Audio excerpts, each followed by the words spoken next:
আমাদের y সমান ঋণাত্মক 2 গুণ x বিয়োগ 2 বর্গ যোগ 5 সমীকরণের লেখচিত্র আঁকতে বলা হয়েছে। তাহলে আমরা স্ক্র্যাচ প্যাড বের করি যাতে আমরা এটা নিয়ে চিন্তা করতে পারি। সুতরাং y সমান ঋণাত্মক 2 গুণ x বিয়োগ 2 বর্গ যোগ 5। যখনই আমরা এরকম দ্বিঘাত বা অধিবৃত্তের লেখচিত্র পাবো, একটা বিষয় মনে হতে পারে যে এই পদটি সবসময় ধনাত্মক হবে, কারণ এর কিছুটা অংশ বর্গ রয়েছে। অথবা আমরা বলতে পারি এটা সবসময় অঋণাত্মক হবে, এটা সমান 0 হতে পারে। তাহলে এটা সবসময় কিছু পরিমাপ বর্গ হবে এবং এরপর আমরা এটাকে ঋণাত্মক দিয়ে গুণ করছি, তাহলে ঠিক এখানে এই সম্পূর্ণ পরিমাপটি অধনাত্মক হবে। এটা সবসময় 0 এর সমান বা এর চেয়ে ছোট হবে, তাহলে এটা সবসময় 0 এর সমান বা এর ছোট হবে। তাহলে যখন এর মান 0 এর সমান হবে তখন y সর্বোচ্চ মান নেবে।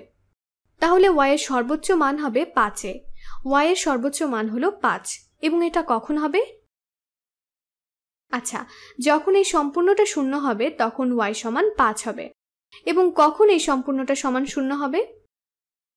আচ্ছা, এই সম্পূর্ণটা সমান 0 হবে যখন x বিয়োগ 2 সমান 0 এবং x বিয়োগ 2 সমান 0 হবে যখন x সমান 2। তাহলে এই অধিবৃত্তে 2,5 বিন্দু হলো সর্বোচ্চ বিন্দু এবং এটা আসলে শীর্ষবিন্দু হবে। তাহলে যদি আমরা এটা গ্রাফ করি তাহলে 2,5 বিন্দু। সুতরাং এটা আমাদের y অক্ষ, এটা আমাদের x অক্ষ। তাহলে এটা হলো 1 2 1 2 3 4 5। তাহলে ঠিক এখানে এই বিন্দুটি 2,5, এটা এই অধিবৃত্তের সর্বোচ্চ বিন্দু। এবং এখন আমরা আরো দুটি বিন্দু খুঁজব যেন আমরা অধিবৃত্তটি নির্ধারণ করতে পারি। 3টি বিন্দু সম্পূর্ণ একটি অধিবৃত্ত নির্ধারণ করে। তাহলে এটা হলো একটি বিন্দু, এটি শীর্ষবিন্দু। এখন আমাদের আরো দুটি বিন্দু প্রয়োজন যারা শীর্ষবিন্দু হতে সমদূরবর্তী, এবং এটা বের করার সবচেয়ে সহজ পদ্ধতি হলো যখন x সমান 1 এবং x সমান 3 হবে তখন কি হবে তা নির্ণয় করা। সুতরাং আমি এখানে একটি টেবিল তৈরি করছি। তাহলে আমি x এর মান 1 2 3 লিখছি এবং y এর অনুরূপ মান কত তা নির্ণয় করছি। আমরা ইতোমধ্যে জেনেছি যখন x সমান 2 তখন y সমান হলো 5।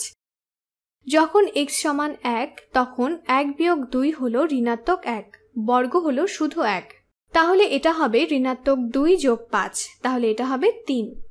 এবং যখন x সমান 3 এটা হবে 3 বিয়োগ 2 অর্থাৎ 1 বর্গ। 1 গুণ ঋণাত্মক 2 হলো ঋণাত্মক 2 যোগ 5, এটাও হলো 3। তাহলে আমরা 3টি বিন্দু পেয়েছি। আমাদের এই অধিবৃত্তের 1,3 বিন্দু, 2,5 বিন্দু এবং 3,3 বিন্দু আছে।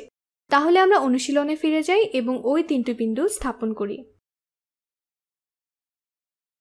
তাহলে আমাদের 1,3 বিন্দু, 2,5 বিন্দু এবং 3,3 বিন্দু আছে। এবং আমরা এখন আমাদের সম্পূর্ণভাবে অধিবৃত্ত নির্ধারিত করে ফেললাম।